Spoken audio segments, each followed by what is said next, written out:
നമസ്കാരം. എൻ്റെ പേര് ഏക കൃഷ്ണ അനു. ഞാൻ ഇന്ന് ചൊല്ലാൻ പോകുന്നത് വള്ളത്തോൾ നാരായണ മേനോൻ എഴുതിയ എൻ്റെ ഭാഷ എന്ന കവിതയാണ്.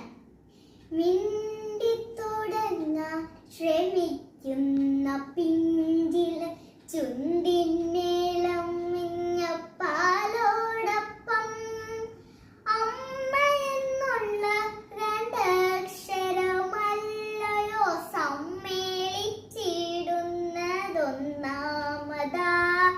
മറ്റുള്ള ഭാഷകൾ കേവലം ധാത്രിമാർ മധ്യനു പെറ്റമ്മ തൻ ഭാഷ താൻ.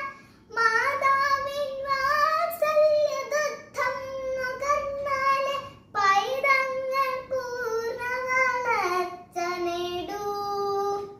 അമ്മതൻ തന്നെ പകർന്നു തരുമ്പോളെ നമ്മൾക്ക് മൃദുമാമൃതായി തോന്നും.